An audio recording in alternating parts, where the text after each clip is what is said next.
جمعیت اہل حدیث جو ہے یہ اسم اور عدوان کی دعوت نہیں دیتی، یہ دعوت دیتی ہے بر کی، یہ دعوت دیتی ہے ولیکن البر من آمن باللہ والیوم الآخر والملائکہ والکتاب والنبیین وآت المال على حبه ذوي القربى واليتامى والمساكين والسائلين وفي الرقاب وأقاموا الصلاة وآتوا الزكاة والموفون بعهدهم إذا عاهدوا والصابرين في البأساء والضراء وحين البأس أولئك الذين صدقوا وأولئك هم المتقون۔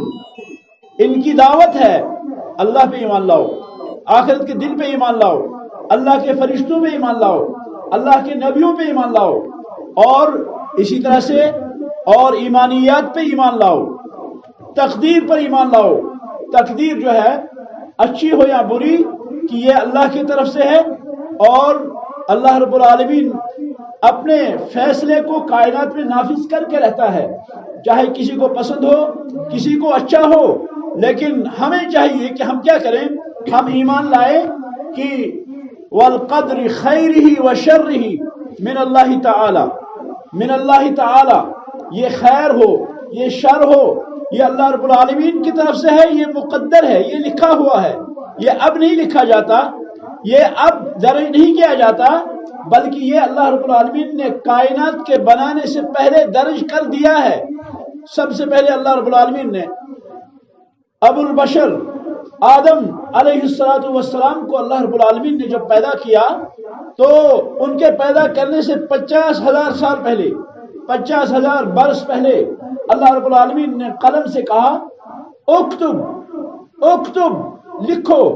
کہا ماذا اکتب، میں کیا لکھوں؟ اللہ نے فرمایا اکتب ما ہوا کائن الی یوم القیامہ، قیامت تک جو کچھ ہونے والا ہے، قیامت تک جو ہونے والا ہے وہ سارا لکھ دو۔ فجر القلم، قلم چل پڑا اور قلم نے سب کچھ لکھا۔ 14ویں صدی میں کیا ہوگا، 15ویں میں کیا ہوگا، 16ویں صدی میں کیا ہوگا، 17ویں صدی میں کیا ہوگا، 18ویں میں کیا ہوگا، قیامت کی صبح تک، قیامت کی صبح تک کیا ہوگا، سب کچھ قلم نے لکھ دیا۔ کیوں؟ اللہ رب العالمین علیم ہے، اللہ رب العالمین قدیر ہے، علیم قدیر ہے اللہ رب العالمین۔ تو اللہ رب العالمین نے علم کے مطابق، اللہ رب العالمین نے کائنات کو بنایا اپنے علم کے مطابق۔ اللہ کو علم تھا، اللہ کو علم ہے کائنات کے اندر کیا ہوگا، کیا ہونے والا ہے یا کیا ہوا، سب کچھ درج ہے اللہ رب العالمین کے پاس۔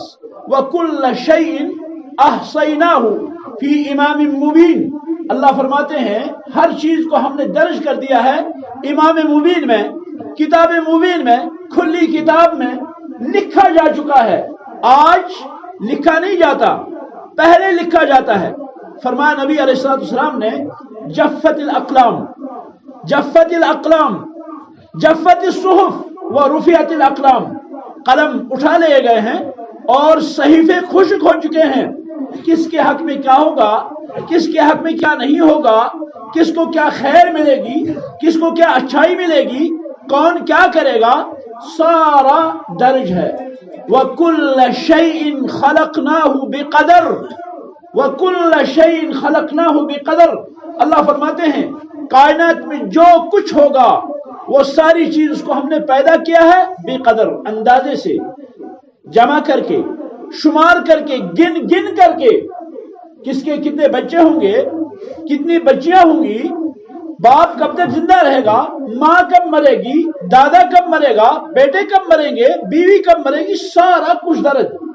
کوئی چیز جو ہے وہ لکھی ہوئی نہیں رہی ہے، اس پر بھی ایمان لانا۔ اور اسی طرح سے سب سے بڑھ کر چیز جو ہے، سب سے بڑھ کر چیز جو بہت بڑا، جس کو آپ کہیں گے بہت بڑا میدان ہوگا، بہت بڑی بات ہوگی، وہ کیا ہے، وہ ہے الایمان بالیوم الآخر، آخرت کے دن پہ ایمان لانا۔ آخرت پہ ایمان لانا بہت بڑی بات ہے، آخرت پہ ایمان لانا یہ بہت بڑا مسئلہ ہے۔ اور ایمان لاتا کون ہے؟ ایمان وہ لاتا ہے جو اللہ رب العالمین کو سچا سمجھتا ہو۔ ایمان کون لاتا ہے؟ ایمان وہ لاتا ہے جو جناب محمد الرسول اللہ صلی اللہ علیہ وسلم کو سچا جانتا ہے، کیونکہ نبی رحمت علیہ السلام نے، کیونکہ محمد الرسول اللہ صلی اللہ علیہ وسلم نے کیا کیا تھا؟ محمد الرسول اللہ صلی اللہ علیہ وسلم نے خبر دی۔ حذیفہ بن یمان فرماتے ہیں رضی اللہ تعالی عنہ، فرماتے ہیں رسول اکرم صلی اللہ علیہ وسلم نے ممبر پہ تشریف رکھا، فجر کی نماز پڑھی اور ممبر پہ تشریف رکھا۔ جب ممبر پہ تشریف رکھا تو واعظ فرمائی، اور پھر ظہر کی نماز پہ نیچے اترے، اور پھر ظہر کی نماز پڑھنے کے بعد پھر ممبر پہ تشریف رکھے، اور تشریف فرما کر پھر جو ہے آپ نے تقریر شروع کی، آپ نے پھر واعظ کہا، آپ نے پھر بیان شروع کیا عصر تک۔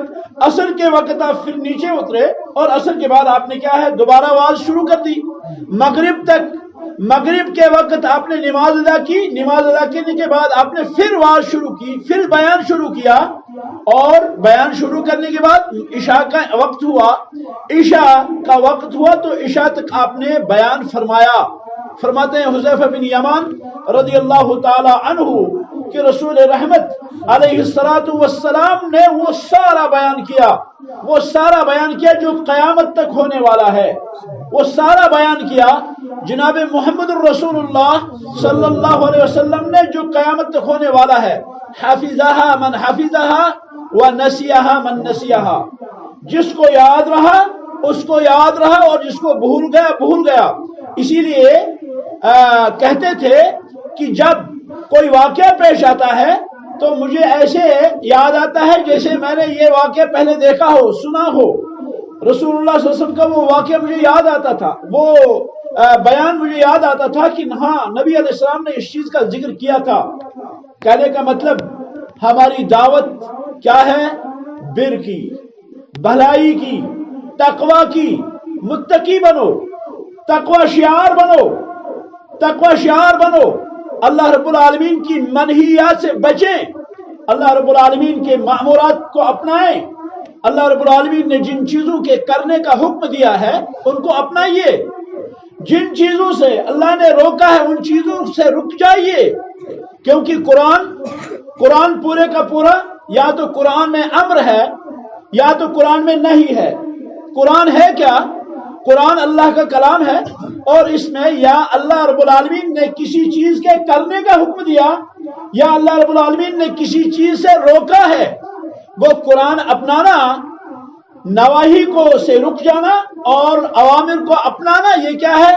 یہ ہے تقوی، یہ ہے تقوی، اللہ کے عذاب سے ڈرنا، یہ ہے تقوی۔ اور مومن کی شان ہی عجیب ہے، مومن کی شان ہی نرالی ہے، مومن کی شان عظیم ہے۔ مومن کیا کرتا ہے؟ ایک تو وہ اوامر کو اپناتا ہے، نواہی سے رک جاتا ہے، اس کے علاوہ وہ کیا کرتا ہے؟ اللہ رب العالمین کے فرائض کو اپناتا ہے۔ اللہ رب العالمین نے جو اس پہ واجب جو چیزیں کی ہیں، جو فرائض مقرر کیے ہیں، ان فرائض کو اپناتا ہے۔ اتنا ہی نہیں بلکہ وہ مستحبات کو بھی اپناتا ہے، بلکہ وہ ان چیزوں کو بھی اپناتا ہے جو مستحب ہے۔ اگر کوئی کرتا ہے ٹھیک ہے، اگر نہیں کرتا ہے کوئی جرم نہیں۔ وہ نوافل نماز پڑھتا ہے، وہ نفل نماز پڑھتا ہے، نفل نماز فرض نہیں ہے، وہ فرض نماز تو ادا کرتا ہی کرتا ہے، لیکن وہ نوافل بھی پڑھتا ہے، کیونکہ اسے معلوم ہے، وہ جانتا ہے کہ نبی محترم علیہ السلام نے ارشاد فرمایا کہ قیامت کے دن ان نوافل سے فرائض کی تکمیل کی جائے گی، جو کمی رہ گئی ہوگی ان کو پورا کیا جائے گا۔ وہ نوافل بھی پڑھتا ہے، وہ مستحبات کو بھی اپناتا ہے۔ یہ کیا ہے؟ یہ ہے تقوی۔ ہماری دعوت بر اور تقوی کی ہے۔ کہیں نہیں سنیں گے آپ کہ ہم نے کسی کو گناہ کی دعوت دی ہو، کہیں نہیں سنیں گے آپ کہ ہم نے کسی کو عدوان کی دعوت دی ہو، زیادتی کی دعوت دی ہو۔ ناممکن ہے، ممکن ہی نہیں کہ ہمارے سٹیج سے کہیں پر آپ کو شرک کی دعوت ملی ہو، شرک کرو۔ کہیں سے ایسی دعوت آپ کو ملی ہے جہاں آپ کو اس قسم کی منہیات، اللہ رب العالمین کی حرام کردہ چیزوں کو اختیار کرنے کی دعوت دی گئی ہو؟ ناممکن ہے، ناممکن ہے۔ علامہ ابن قیم کہتے ہیں، فرماتے ہیں کہ شیطان کی دعوت، شیطان کا انداز جو انسانوں پہ آتا ہے وہ 4 طریقوں سے آتا ہے۔ شیطان 4 حملے کرتا ہے انسان سے، اگر ایک سے نکل گیا دوسرے میں پھنساتا ہے، دوسرے سے نکل گیا تیسرے میں، تیسرے سے نکل گیا چوتھے میں، چوتھے سے نکل گیا پانچویں میں۔ 5 حربے ہیں شیطان کے، حملہ کرتا ہے۔ ناممکن ہے آپ کہیں ہمارے اسٹیج سے ان 5 چیزوں کی دعوت سنیں۔ پہلی چیز کفر کی دعوت، شرک کی دعوت، بدعت کی دعوت، اسی طرح سے معصیتوں کی دعوت، اسی طرح سے نوافل کو فرائض سے آگے کرنے کی دعوت۔ ناممکن ہے، ناممکن ہے۔ شیطان آتا ہے بنی آدم کے پاس اور شیطان چاہتا ہے کہ انسان جو ہے یہ کفر کریں، یہ اللہ کو نہ مانیں، یہ اللہ کے نبیوں کا انکار کریں، اللہ کی کتابوں کو جھٹلائیں، اللہ کے فرشتوں کو جھٹلائیں، آخرت کے دن کو جھٹلائیں۔ یہ چاہتا ہے یہ کسی طرح کفر کرے، یہ انکار کرے، اللہ کا انکار کرے، اللہ کے قرآن کا انکار کرے، اللہ کی کتابوں کا انکار کرے، اللہ کے برگزیدہ رسولوں کا انکار کرے، ان رسولوں کا انکار کرے جن رسولوں کو اللہ نے آیات دے کر، نشانیاں دے کر مبعوث فرمایا، جن نبیوں کو اللہ نے نشانی دی، دلیل دی اس بات کی کہ یہ پیغمبر ہیں، دلائل دیے، معجزات ادا فرمائے تاکہ کائنات سے یہ متفوق ہوں، تاکہ کائنات سے یہ اوپر ہو جائیں۔ تو شیطان آتا ہے بنی آدم کے پاس، دعوت دیتا ہے کفر کر، اگر کفر کر دیا بات ختم ہو گئی، وہ چلے جاتا ہے۔ اس کے بعد کیا ہے اس کے پاس؟ اگر نہیں مانتا کوئی کفر کرنا، پھر دوسرا راستہ اختیار کرتا ہے شرک کر، اللہ کی بھی عبادت کر، اللہ کے ساتھ کسی غیر کی بھی عبادت کر، اللہ کو بھی پکار، اللہ کے علاوہ کسی اور کو بھی پکار، اللہ کی بھی نماز پڑھ، اللہ کے علاوہ کسی اور کی نماز بھی پڑھ، اللہ کی بھی نماز پڑھ، صلاۃ الغوثیہ بھی انجام دے، اللہ کی بھی نماز پڑھ، اور پھر کسی اور کی بھی، جیسے کشمیر میں ہوتا ہے خواجہ دیگر کی نماز، اور اس قسم کی نمازیں۔ قربانی کرنی ہے اللہ کی بھی کر، غیر اللہ کی بھی کر، منت مانتا ہے غیر اللہ کی بھی کر، اللہ کی بھی کر۔ شرک جس طرح سے بھی ہو کہ اللہ رب العالمین کی عبادت میں، اللہ رب العالمین کی عبادت میں کسی اور کو شریک ٹھہرانا، اللہ کی عبادت، انواع عبادت جو ہیں ان سارے انواع میں، ان ساری قسموں میں کسی قسم میں اللہ کے ساتھ کیا کر، اللہ کے ساتھ شریک ٹھہرا۔ شیطان دعوت دیتا ہے بنی آدم کو، شیطان نے قسم کھائی، فَبِعِزَّتِكَ لَأُغْوِيَنَّهُمْ أَجْمَعِينَ، مجھے تیری عزت کی قسم، میں بنی آدم کو گمراہ کر کے رہوں گا، میں ان کو گمراہ کر کے رہوں گا، وَلَأَقْعُدَنَّ لَهُمْ صِرَاطَكَ الْمُسْتَقِيمَ، میں سیدھے راستے پہ بیٹھوں گا اور ان کو میں گمراہ کروں گا، وَلَأُضِلَّنَّهُمْ، میں گمراہ کروں گا ان کو۔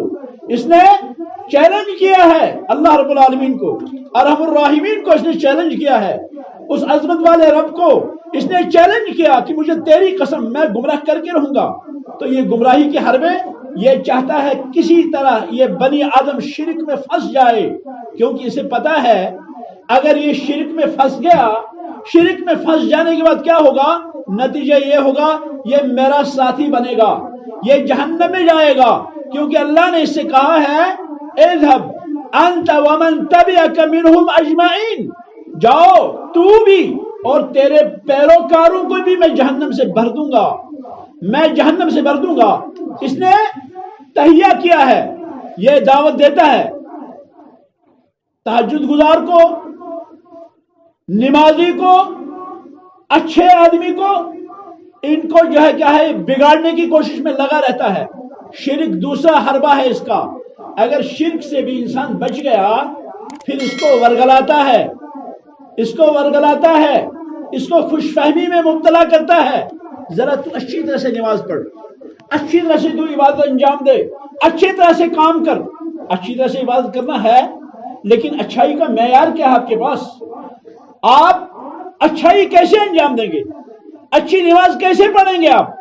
اچھا روزہ کیسے رکھیں گے آپ اچھا حج کیسا کریں گے، اچھی توحید کیسے بنائیں گے آپ، اچھی سنت کو کیسے اپنائیں گے آپ، اس کا معیار ہے. معیار کیا ہے؟ معیار ہے لقد کان لکم فی رسول اللہ اسوۃ حسنہ. مجھے نماز پڑھنی ہے، نماز مجھے پڑھنی ہے رسول اللہ صلی اللہ علیہ وسلم کے آئینے میں. صلو کما رأیتمونی اصلی، نماز ایسے پڑھو جیسے تم نے مجھ کو نماز پڑھتے ہوئے دیکھا. میرے صحابہ جیسے تم نے مجھ کو دیکھا نماز پڑھتے ہوئے ایسے نماز پڑھو. صلو کما رأیتمونی اصلی خذوا عنی مناسککم، اپنے حج کے آداب مجھ سے سیکھو. کس سے؟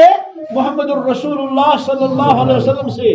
عثمان ذی النورین نے فرمایا رضی اللہ تعالی عنہ، وضو کیا، وضو کرنے کے بعد فرمایا تم لوگوں نے دیکھا کہ میں نے وضو کیسے کیا؟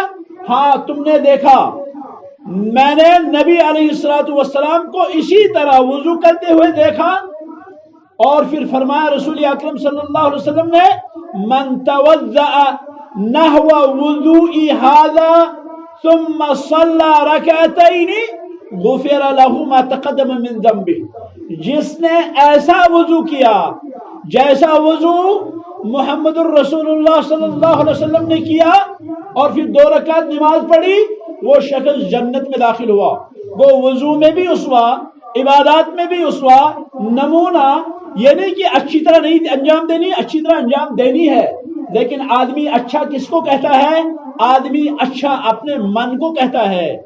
آدمی اچھا اس کو کہتا ہے جو بزرگ کے طریقے پہ ہو. آدمی اچھا اس کو کہتا ہے جو کسی اور شخص کے طرز پہ ہو. نبی علیہ الصلوۃ والسلام کو ایک طرف رکھتا ہے اور پھر اچھائیت کا لیبل لگاتا ہے اس پر. یہ کیا ہے؟ یہ ہے برا. ورنہ نماز اچھی طرح سے پڑھنا اس میں کوئی قباحت نہیں. شیطان آتا ہے، ارے ان لوگوں کو نماز پڑھنی ہی نہیں آتی، ذرا نماز کو سجاؤ، نماز کو سجاؤ، مزین کرو. اچھا مشورہ ہے، لیکن برائی کیا ہے اس میں؟ برائی اس میں یہ ہے کہ یہ پھر اس کو ابھارتا ہے.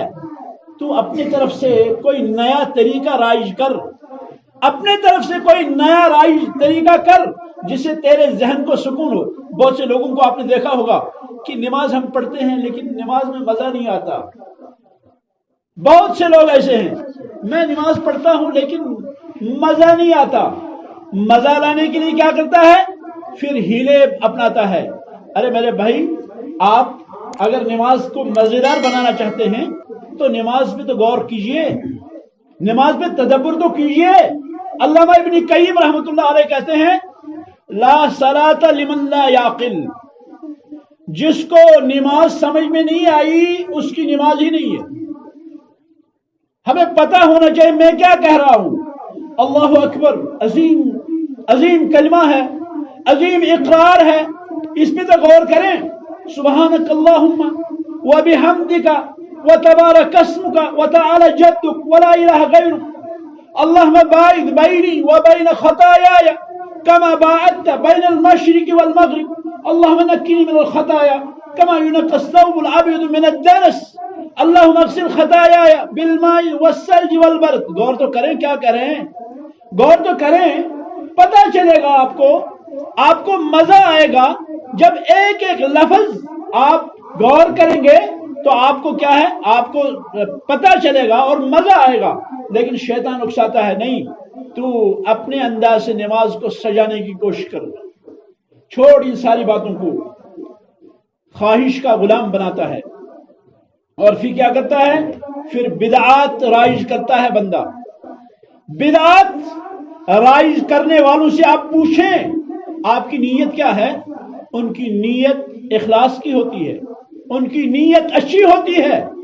وہ برائی نہیں چاہتے، وہ غلط کام نہیں کرنا چاہتے، لیکن وہ اپنے ذہن سے سوچتے ہیں اور وہ کہتے ہیں کہ نہیں، پہلے جو ہمارے گزر چکے ہیں ان کو رہنے دیجئے، میں ان سے اچھی عبادت کروں گا. اور پھر بناتا ہے، اس کو سنوارتا ہے، پھر بدعات ایجاد کرتا ہے. اب جب بدعات ایجاد کی تو شیطان کیا ہے؟ شیطان چھوٹ گیا. ٹھیک ہے، بس آپ بدعات انجام دو،